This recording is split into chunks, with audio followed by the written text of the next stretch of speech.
Hello everyone, welcome and welcome back to my channel Aparna Unfiltered, where you get raw, real vlogs. इकडनंच ये मिष्टू. सोड ना तो frock खाली.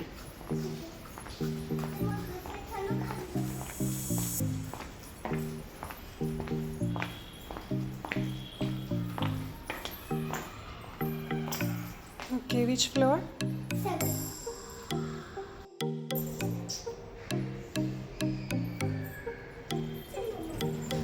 You excited?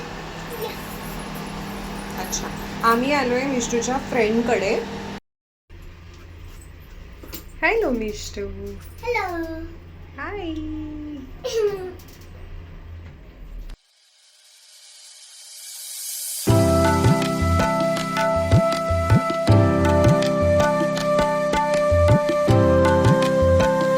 Just आले मी हळदी कुंकावरून एका फ्रेंडकडनं. अजून दुसरीकडे जायचं आहे, पण मिष्टू सध्या मिष्टूच्या फ्रेंडकडे गेली आणि माझ्या फ्रेंडच्या मुलाचं बोरणान आहे, तर ती तिथे थांबलेली आहे. तिला म्हटलं, बोरणान तू तुझं उरकून घ्या आणि त्याच्यानंतर मी तुला घ्यायला येते.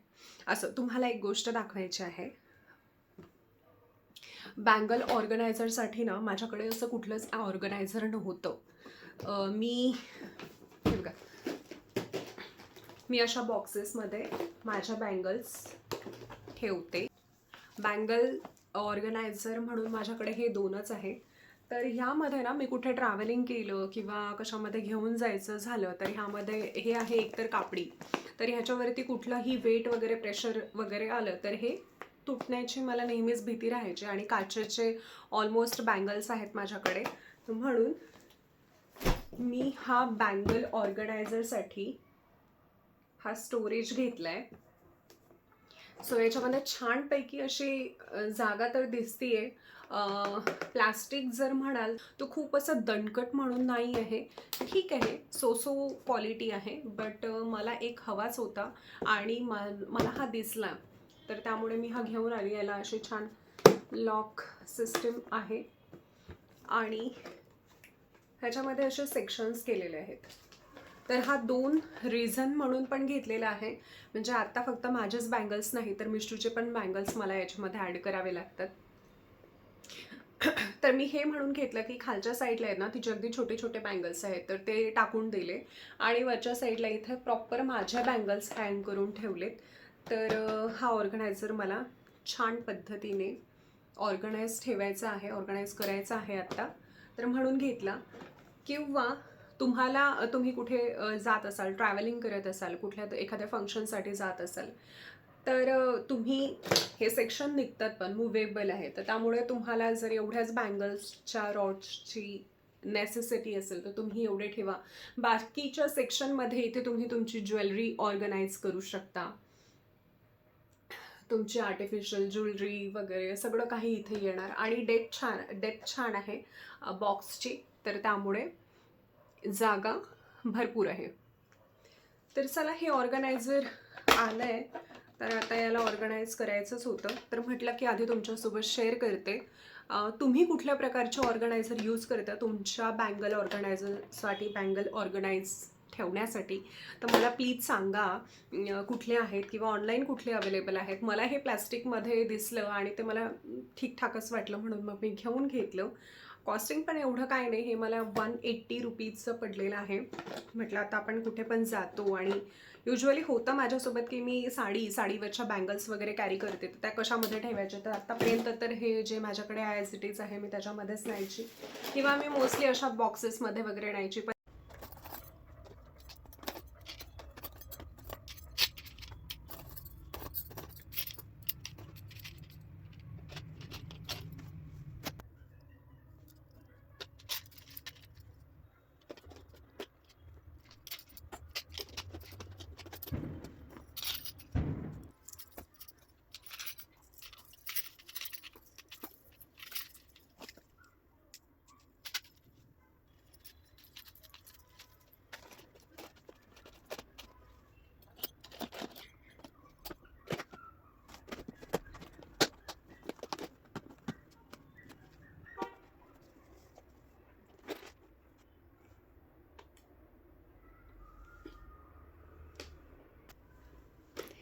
इथे तुम्ही बघू शकता की किती आरामात सगळ्या बँगल्स इथे माझ्या आलेल्या आहेत. ॲज ऑफ नाव तरी ठीकच आहे, छान आहे, मला आवडलं आहे हे ऑर्गनायझर. होपफुली आता हे माझ्यासोबत टिकून राहील. आणि इथे बघा, इथे मी मिष्टूच्या ज्या छोट्या छोट्या बँगल्स आहेत अगदी त्या इथे अशा टाकलेल्या आहेत. त्यांनी माझ्या मोठ्या बँगल्सला अगदीच कुठेच अडचण येत नाही, अगदी तिच्या अशा राहतात आहे. सो येस, बेस्ट प्रोडक्ट वाटतं आहे मला, आता यूज करण्यावरती आहे. आणि ट्रॅव्हलिंग पण जर तुम्ही करत असाल, तुम्ही हा बॉक्स ट्रॅव्हलमध्ये ट्रॅव्हल करत असाल, तुम्हाला कुठल्या फंक्शनला, वेडिंगला, कुठेही जायचं असेल, तर टिप म्हणून अशी की हा बॉक्स तुम्ही एखाद्या कपड्यामध्ये तुम्ही छान अशा एखाद्या कॉटनच्या किंवा अशा हेवी कपड्यामध्ये याला गुंडाळा आणि त्यानंतर तुमच्या ट्रॉली बॅगेजमध्ये किंवा हँड बॅगेजमध्ये याला ठेवू शकता. मी माझ्या बँगल्स इथे ऑर्गनाईज केल्या आहे. तर आता मिष्टूला पण ह्याच्यामध्ये तिला तिच्या अशा वेगळ्या बँगल्स ऑर्गनाईज करायच्या आहेत. हो ना ग? हो तुला तुझ्या वेगळ्या ठेवायच्या आहेत. हो मला माझ्या वेगळ्या ठेव. तर तिच्या काही जास्त नाही, आता रिस्ट साईज तिची थोडी वाढती आहे म्हणून बँगल्स पण कमी झालेल्या आहेत. होत्या तिला छोट्या असताना भरपूर सगळ्या, आता काही एवढं जास्त काम पडत नाही. गोल्ड किंवा सिल्वर ज्या तिच्या हातामध्ये आहेत त्याच मी मोस्टली तिला फेस्टिवल्सला वगैरे घालते.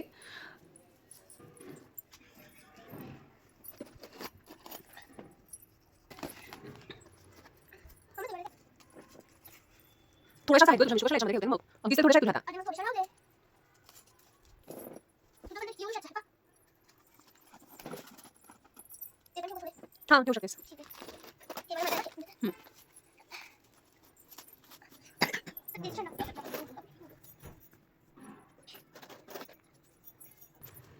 मग बंद.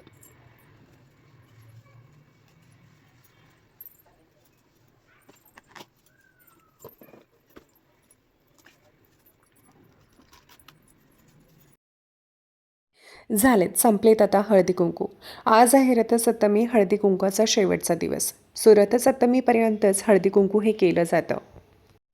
हा पूर्ण महिनाच खूप खास वाटतो.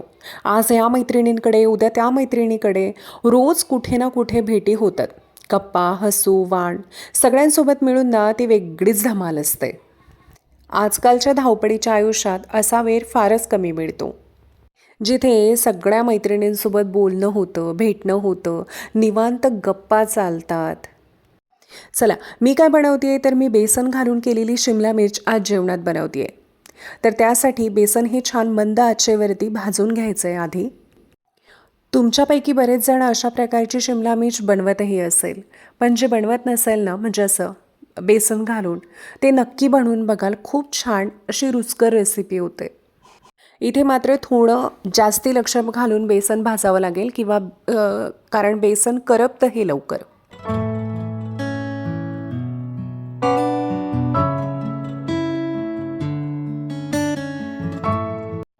इथे मी घेतला 1 कांदा, 1 टोमॅटो आणि 4 शिमला मिर्च. दोघांसाठी ही जर भाजी करत असाल तर बास एवढी ठीक आहे. म्हणजे 4 शिमला मिर्च जर घेत असाल तर ही दोघांसाठी छान भाजी बनवून जाते.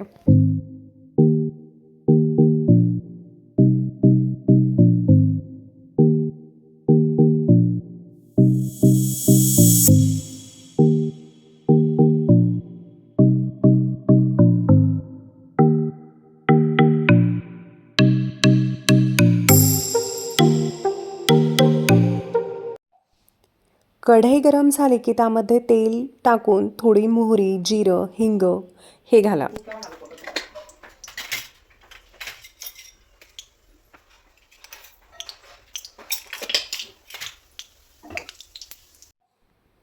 त्यानंतर कांदा घालून मी हळद टाकून घेते, म्हणजे कांदा हा करपत नाही आणि तो लवकरात लवकर शिजला देखील जातो. आलं लसणाची पेस्ट पण सुद्धा इथे टाकलेली आहे. त्यानंतर सगळे मसाले, तिखट, धणेपूड पावडर, गरम मसाला तुमच्या आवडीनुसार तुम्ही टाका, म्हणजे मी गरम मसाला या भाजीमध्ये घालत नाही. आणि टोमॅटो आणि फोडणीमध्ये कोथिंबीर ही आवर्जून घाला, त्यामुळे टेस्ट छान येते. आणि त्यामध्ये त्यात चिरलेली शिमला मिर्च छान घालून परतून घ्या. शिमला मिर्च थोडी मऊ झाली की त्यामध्ये भाजलेलं बेसन घालायचं आणि सगळं नीट मिसळून घ्यायचं आणि त्यानंतर त्याच्यावरती झाकण ठेवून मंद आचेवरती भाजी ही शिजू द्यायची. शेवटी वरून थोडी कोथिंबीर आणि आवडत असेल तर थोडासा लिंबाचा रस आणि तुमची भाजी रेडी. खूप तेलकट नाही, हलकी आणि रोजच्या जेवणासाठी परफेक्ट. एकदा नक्की ट्राय करा आणि कशी वाटली ते सांगा. व्हिडिओ आवडला असेल तर लाईक करा, चॅनलला सबस्क्राईब करा आणि रेसिपी नक्की शेअर करा.